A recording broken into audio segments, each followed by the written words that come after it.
तर खासदार सुप्रिया सुळे पत्रकारांशी बोलतायत, थेट जाऊया। माझ्यासाठी मी काय विधानभवनमध्ये नाही, पण मी पार्लमेंटमध्ये बारामती लोकसभा मतदारसंघाच्या आशीर्वादाने गेलेले।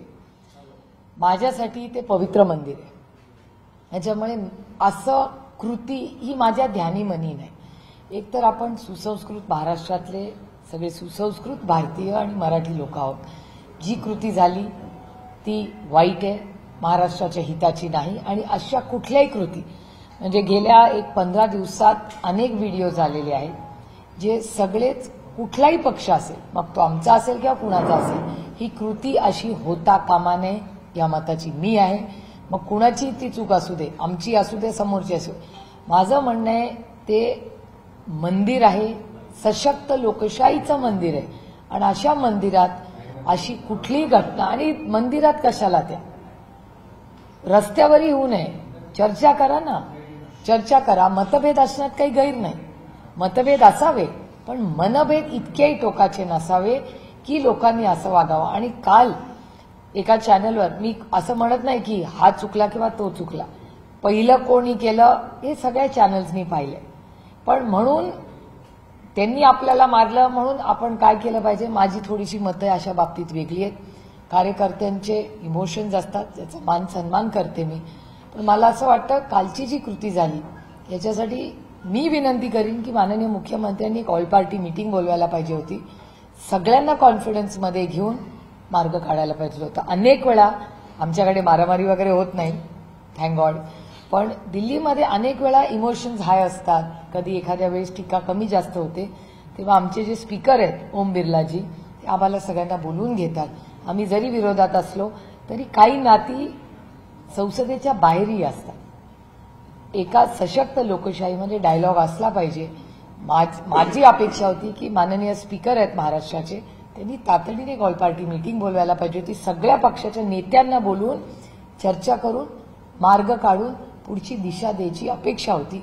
हरकत नाही, काल केलं नाही तरी जेव्हा पुढच्या वेळी संसद होईल, म्हणजे त्यांची असेंब्ली असेल त्याच्या आदल्या दिवशी सगळ्यांना चहा पाण्याला बोलवा, चर्चा करा। आता उद्या आमची एक ऑल पार्टी मीटिंग आहे, त्याच्यात चर्चा होईल, किंवा सोमवारी सकाळी आमचा हाऊस 11 वाजता सुरू होतं, अनेक वेळा 10:30 वाजता ओम बिर्लाजी आम्हाला सगळ्यांना बोलवतात, आमच्याशी चर्चा करतात।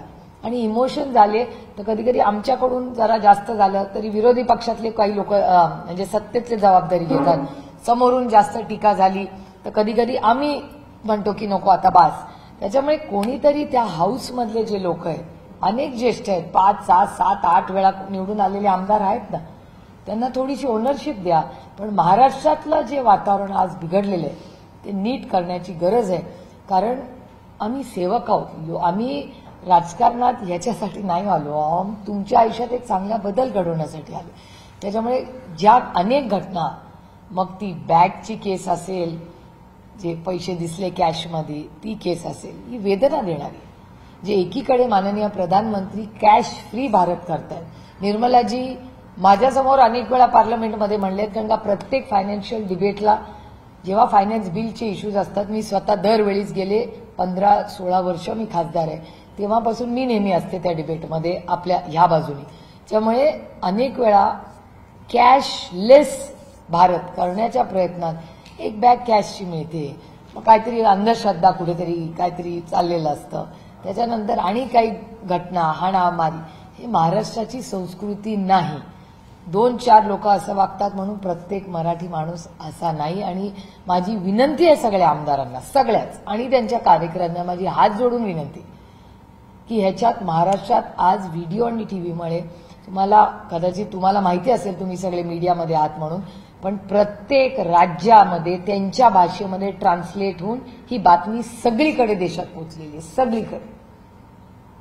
आणि अनेक राज्यातल्या लोकांनी मला व्हिडिओ पाठवले त्यांच्या भाषेमध्ये की ताई क्या हो गया, ताई म्हणजे बहीण, प्रेमाने मला ताई म्हणतात सगळे तिकडे पण, तर त्यांनी एक व्हॉट इज दिस, क्या हुआ। आता उद्या मी जाणार आहे सकाळी ऑल पार्टी मीटिंगमध्ये, पहिला मला प्रश्न विचारतील की महाराष्ट्रात काय चाललंय। त्याच्यामुळे तुमचे मतभेद जरूर असतील, पण त्याच्यामुळे महाराष्ट्राचं नाव खराब होऊ नये याची जबाबदारी आम्ही सत्तेतल्यांची तर आहेच, पण आम्हीही ती घेतली पाहिजे, हे मी प्रांजळपणे कबूल करते। कारण का सत्तातले लोक ते घेताना दिसत नाहीयेत आणि माझी देवेंद्रजींकडून जास्ती अपेक्षा होती, कारण का मी देवेंद्रजींना सुसंस्कृत समजते. काही पण तुमच्या संसदेत ऑल पार्टी मीटिंग होताना पाहायला मिळतं, तिथे एक वेगळा समजूतदारपणा अधिवेशन सुरू होण्याच्या होताना पाहायला मिळतं. पण दुसरीकडे असेंब्लीमध्ये विधानसभेमध्ये कुठेतरी विरोधकांची संख्याबळ कमी असल्यामुळे सत्ताधारी हा संपूर्ण असेंब्ली सेशन रेटताना पाहायला मिळतात का? विरोधकांचं तोड दाबून सेशन चालू पाहतात का? हे खूप दुर्दैवी आहे, कारण एका सशक्त लोकशाहीमध्ये जर आत बोलता येत नसेल तर ती लोकशाही कसली? त्याला दडपशाही म्हणतात.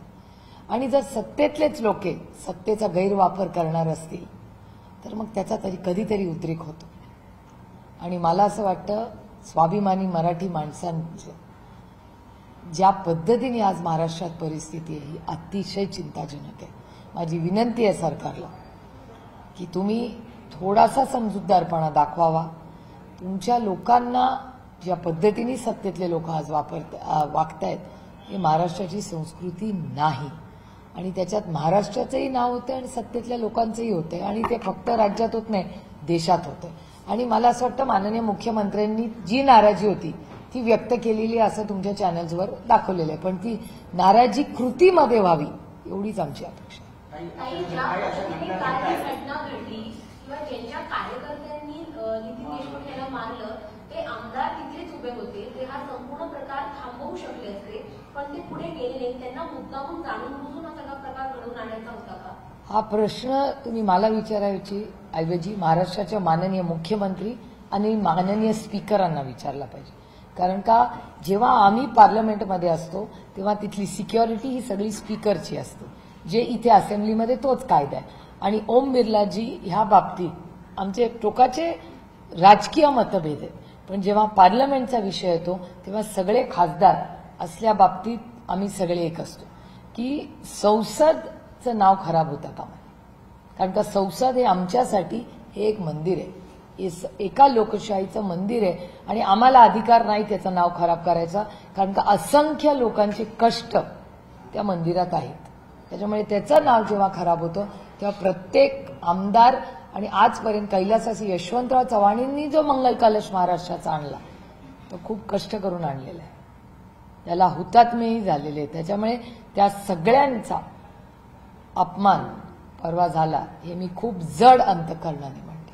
काही अशा घटना होत आहेत मला त्यामुळे महाराष्ट्राचं किंवा महाराष्ट्राची जी राजकीय संस्कृती ती कुठेतरी खाली जातात होते. याआधी पण आपण जर पाहिलं तर दोन्ही पक्ष फुटले आणि त्यानंतर ते राजकारण लढून निघालं, त्याचे पडसाद उमटतात विधान भवनामध्ये, त्यामुळे अशा घटना होत आहेत. शक्यता नाकारते ते नेमकं इतकं दूषित वारं महाराष्ट्रात कधीच नव्हतं.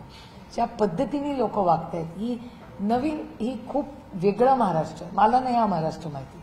ज्या सुसंस्कृत महाराष्ट्रात माझा जन्म झाला, ज्या संस्कारात मी वाढले, ज्याच कैलासासी यशवंतराव चव्हाणांनी जेवढा आपल्या सहकाऱ्यांचा सन्मान केला तेवढ्याच विरोधी पक्षाचाही केला, त्यालाच सशक्त लोकशाही म्हणतात.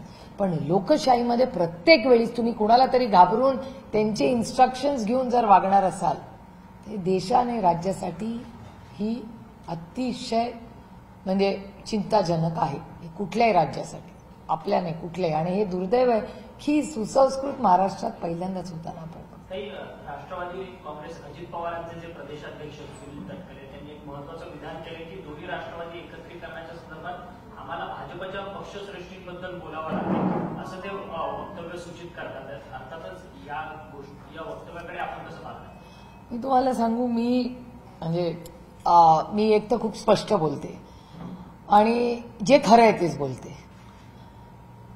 पण माझ्यात आईने केलेल्या संस्कारामध्ये एवढी माझी ताकद आहे की माझ्या पोटात खूप गोष्टी राहतात. एक, आणि जेव्हा आम्ही अलायन्स केलंय तेव्हा आम्ही अलायन्समध्ये नेहमी सन्मानच केलाय. त्यांनी आमचा आणि आम्ही त्यांचा. मग तो उद्धवजींबरोबर शिवसेनेचा असू दे किंवा काँग्रेसचा असू दे, काँग्रेसनेही कधी आमच्यावर कधी रेटलं नाही किंवा आम्ही त्यांच्यावर नाही, किंवा न शिवसेनेने आम्हाला कधी काय केलं असं किंवा आम्ही नाही. कारण का आम्ही एका चांगल्या महाराष्ट्राच्या आणि देशाच्या हितासाठी एकत्र आलेलो होतो. आणि प्रत्येकाला पक्ष वाढवायचा अधिकार आहे, पण जर आमचा पक्ष वाढवायला आम्हाला दुसऱ्या कुणाची तरी परवानगी आम्हाला कधी लागली नाही. एक तर. आणि आमची अपेक्षाही नाही की आमच्या मित्रपक्षांनी कोणीची परवानगी घ्यावी, कारण का आम्ही स्वाभिमानी मराठी माणसं आहोत. आम्ही आमच्या कष्टाने कर्तृत्वाने स्वतःच्या पायावर उभे राहतो. त्याच्यामुळे स्वाभिमानी मराठी माणसाला जर ही भाषा करायची लागत असेल तर हे मराठी माणसासाठी हे घातक आहे. कारण का प्रत्येकाला आपला पक्ष वाढवायचा अधिकार या मताची मी आहे. कसा वाढवायचा, कोणी वाढवायचा तो तुमचा आहे. त्याच्यामध्ये तुम्ही अगदी चुकीच्या माणसावर जर आरोप केला करणार असाल, एकतर आजकाल दुर्दैव आहे राज्यामध्ये, कारण का मला असा एक समज होता की भारतीय जनता पक्ष अतिशय सुसंस्कृत पक्ष आहे. माझे त्यांचे मतभेद राजकीय आहेत, पण अजित पवार गटाचे जेवढे पक्ष गट काय म्हणायचे त्यांना म्हणा, त्यांचे जेवढे भारतीय जनता पक्षाची कौटुंबिक संबंध नसतील, त्यांचे राजकीय असतील, पण कौटुंबिक संबंध सुप्रिया सुळेचे जास्त आहे. त्याचं कारण असं की हेच संस्कार आमच्यावर झाले. आमचे जरूर संसदेत टोकाची लढाई होते, पण आम्ही वैयक्तिक नाती कधीच ना त्यांनी माझ्याशी तोडली आहे ना मी त्यांच्याशी तोडली, आणि आम्ही कधीच एकळालेलो नाही. पण संसदेमध्ये अनेक वर्ष आम्ही एकत्र काम केलेलं आहे, त्याच्यामुळे आम्ही एकमेकाचा मान सन्मान करतो. हा पहिला भाग. दुसरा महत्वाचा भाग की भारतीय जनता पक्षात अरुण जेटली साहेब असतील, अटलजींची आणि अडवाणीजींची ते वेगळीच गोष्ट आहे, पण मी जवळून पाहिलेले सुषमाजी असतील, आज सुषमाजींची लेख आमच्याबरोबर पार्लमेंटमध्ये अतिशय सुसंस्कृत, अरुणजींची फॅमिली असेल, किती नेत्यांची मी नावं घेऊ. आमचे कौटुंबिक संबंध कालही होते, आजही आहेत. आज अरुणजी सुषमाजी नाही, पण आमचे कौटुंबिक संबंध आजही आहेत. त्यांच्या सगळ्या सुखदुःखात आम्ही असतो, आमच्या सुखदुःखात ते असतात. पण आज भारतीय जनता पक्षामध्ये हे मी विरोधक असले तरी म्हणेन की त्या पक्षाला आम्ही खूप सुसंस्कृत समजायचो. त्यांची भाषणं मी स्वतः सुषमाजी स्वराजांची भाषणाच्या नोट्स मी घेतलेल्या आहेत. एक उत्तम विरोधी पक्ष नेत्याचा वक्ता म्हणून आम्ही सुषमाजींकडे एक आदर्श नेतृत्व म्हणून पाहिलेलं आहे. आज कुणाचेही प्रवेश ते घेतात. तुमच्याच चॅनलनी घेतला, कोण नाशिकचे जे कोण आहेत त्यांचा जो प्रवेश घेतला, हे मला शॉकिंग होतं की अरे एवढी सुसंस्कृत भारतीय जनता पक्ष त्यांनी या नाशिकच्या या ग्रहस्थाचा प्रवेश घेतलाच कशा. कारण जे सुसंस्कृत भारतीय जनता पक्ष मी पाहिलाय गेले अनेक वर्ष, त्याच्यात हा माणूस बसतच नाही. ही संस्कृतीच नाही भारतीय जनता पक्षात. आणि आज गंमत अशी झाली, माझाच मतदारसंघ बघा, लांब कशाला जायचं. माझ्या ज्या लोकसभा मतदारसंघात मी आज काम करते त्याच्यात काँग्रेस मुक्त भारत म्हणून त्यांनी मतं मागितली की नाही. ते सगळे काँग्रेसचे मोठे नेते जे यशस्वी आहेत, कर्तृत्ववान आहेत, मी कधीच म्हणणार नाही, कारण का दे आर टॅलेंटेड, काही वादच नाही. ते सगळी टॅलेंटेड यंग टीम जी आहे, जी काँग्रेसची ओरिजिनल डीएनए आहे, ती आज सगळी भारतीय जनता पक्षात आहे. मग ओरिजिनल भारतीय जनता पक्षातलं राहिलं कोण. माझाच मतदारसंघाचं फक्त एक बघा, 100% काँग्रेस आज भारतीय जनता पक्षात आहे. मग ते जे भारतीय जनता पक्षाने ज्यांनी शतरंज होतात, विरोधी पक्षात कष्ट केले, सत्ता नव्हती तेव्हा संघर्ष केला आणि